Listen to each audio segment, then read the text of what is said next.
அஸ்ஸலாமு அலைக்கும் and hello everyone. எல்லோரும் எப்படி இருக்கிறீங்க? இன்றைக்கி மதாசி கிச்சன் வீடியோவில் குக்கிங் கிடையாது, கிளீனிங் பார்க்கலாம். இது வந்து இந்த கிச்சனோட சிம்னி. இதை வந்து நம்ம எப்படி வித்தின் 5 மினிட்ஸில் வந்து நம்ம க்ளீன் பண்ணலாம் அப்படிங்கிறத பார்க்கலாம்.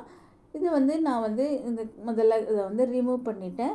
இந்த நெட்டை ரிமூவ் பண்ணிவிட்டு நான் ஒரு அகலமான பாத்திரத்தில் வந்து நான் வந்து வினிகர் வந்து ஒரு நல்ல ஒரு நிறையவே போடுங்க.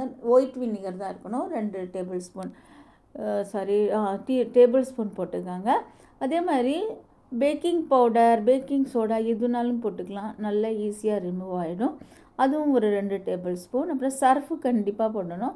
சர்ஃபு கொஞ்சம் அதிகமாகவே போடுங்க. 3 டேபிள் ஸ்பூன் போடுங்க. லிக்விட்லாம் போடாதீங்க. இந்த சர்ஃபு போட்டால் தான் நல்லா வந்து க்ளீன் ஆகும். அப்புறம் நல்ல சுட சுட தண்ணியை வந்து இதை நம்ம வந்து ஆட் பண்ணிக்கணும். ஆட் பண்ணிவிட்டு இது எல்லாமே வந்து நம்ம இதில் வச்சிடணும். வச்சுட்டு கொஞ்சம் நேரம் 5 நிமிஷம் நல்லா வந்து ஊற விட்டுறணும்.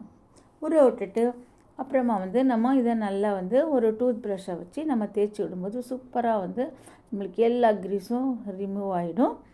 என்னுடைய வீடியோஸ்க்கு நியூ வியூவர்ஸாக இருந்தால் ப்ளீஸ் சப்ஸ்கிரைப் பண்ணிவிட்டு பெல் பட்டனை ப்ரெஸ் பண்ணிக்காங்க. அப்புறம் இந்த வீடியோ நீங்கள் இந்த மாதிரி மெத்தடை வந்து யூஸ் பண்ணி நீங்கள் க்ளீன் பண்ணிவிட்டு இது நல்ல யூஸ்ஃபுல்லாக இருந்துச்சுன்னா கமெண்ட் பண்ணுங்கள். பாருங்கள், இந்த டூத் ப்ரஷ் வந்து வேஸ்ட்டாக போன டூத் ப்ரஷ்ஷை வந்து நம்ம இது மாதிரி லைட்டாக தடவுனா போதும், எல்லா க்ரீஸும் சூப்பராக வந்து நம்மளுக்கு வந்து ரிமூவ் ஆகிடும். அப்புறம் நம்ம வந்து டேப் வாட்டரில் நம்ம வந்து இதை வந்து வாஷ் பண்ணிவிட்டு அப்புறம் எல்லாமே ஃபிக்ஸ் பண்ணிக்கலாம்.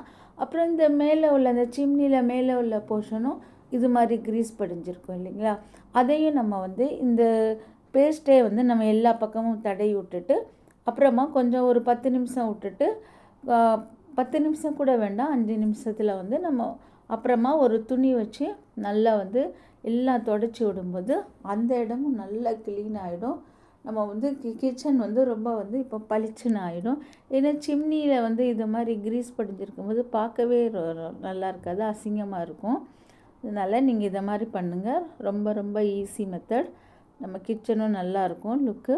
இது வந்து குக்கரோட கேஸ்கெட். நம்மளுக்கு அடிக்கடி வந்து நம்ம அவசரமாக குக்கரில் வந்து ஏதாச்சும் வந்து பண்ணும்போது சத்தம் வராது, அப்புறம் ஏதாச்சும் காற்று அதுலேருந்து போயிட்டுருக்கும். அதனால் நம்ம என்ன பண்ணணும், இதை வந்து இந்த டீப் ஃப்ரீஸில் நம்ம இது மாதிரி வச்சிடணும்.